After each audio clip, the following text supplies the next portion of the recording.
How to become a better listener.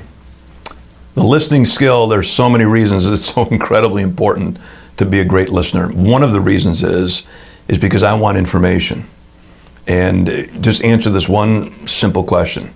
Silly question, answered anyway. Would you rather offer information to somebody who is obviously interested in what you have to say, or would you rather offer information to somebody who obviously is not interested in what you have to say? And the answer is obvious. You'd rather offer information to the person who's interested in what you have to say. Rock bands know this rule. Every entertainer does.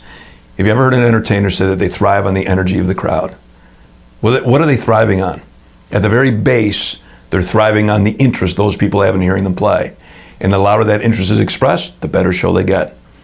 And it's not that they go and change instruments or get better voices or whatever, but it's like not even work anymore. It's drawn right out of them. A comedian will ask, "What's the room like tonight?"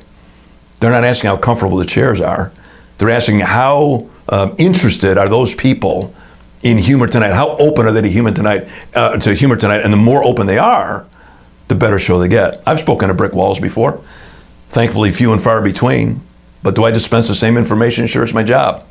But does that group get the same depth another group gets that's obviously extremely interested? No. And there's no apology to be given. It's simply not there to give. So our listening skills encourages people to give us information. I want to be a great listener with customers because I want information. I want to be a great listener for my boss because I want information. I want to be a great listener for my employees because I want information. I want people to want to give me information, and the best way to ensure that is to be a great listener. And of course, the best way to capture that also is to be a great listener. So what are some of the keys? So one of the keys, of course, is no preoccupation. We think we have a skill I'll deal with in another video in greater detail, but we think we have a skill we simply don't have. We think our brain can actually fully function on two tasks at one time. And I'm telling you that multitasking, again, I'll talk about it in another video, is a myth of epic proportions. We try and do two or three things at once. We do them less well, and they take longer. Somehow we think it's going to take less time, but it's not. It actually takes more. Why do I bring this up in communication? I had a situation once where I was talking to a gentleman, and he was talking about his boss. His boss will call him into his office. He goes into his office, and the entire time they're having this conversation, the boss never leaves his keyboard. And then this man will go and implement something they talked about, and the boss will come down the next day and say, "What are you doing?" And the guy will say, "This is what we talked about yesterday." And the boss will say, "When did we talk about this?" And of course, the employee looks back and says, "I think it was when you're pressing the T on your keyboard." I'm pretty sure that's when it was. Probably more respectful than that.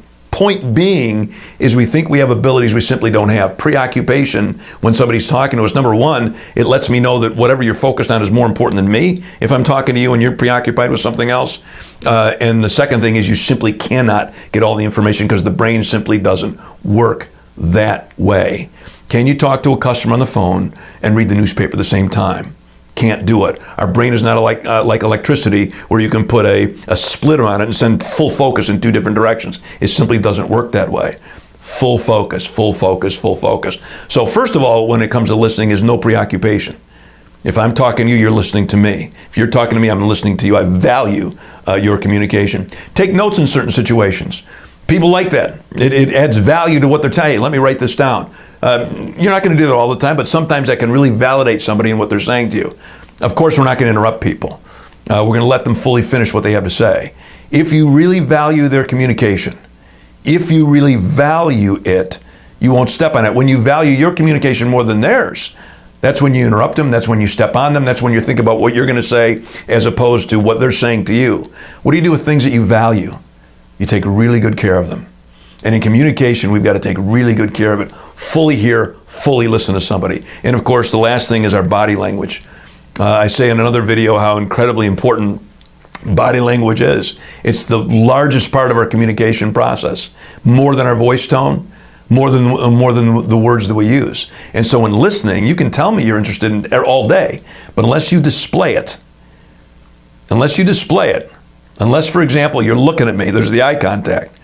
There's some acknowledgement through your facial expressions. Maybe there's a nod. Maybe there's a lean toward me, whatever it is. But you're displaying by your body language that you're interested in what I have to say. This is how we become better listeners. We are no longer preoccupied. We value the communication. Sometimes we take notes. We certainly don't interrupt, and we display it by our body language, we're extremely interested in what's being said. And by that, we'll not only get more information from people because they want to offer it to us because we are good listeners, and we'll capture the information that we need.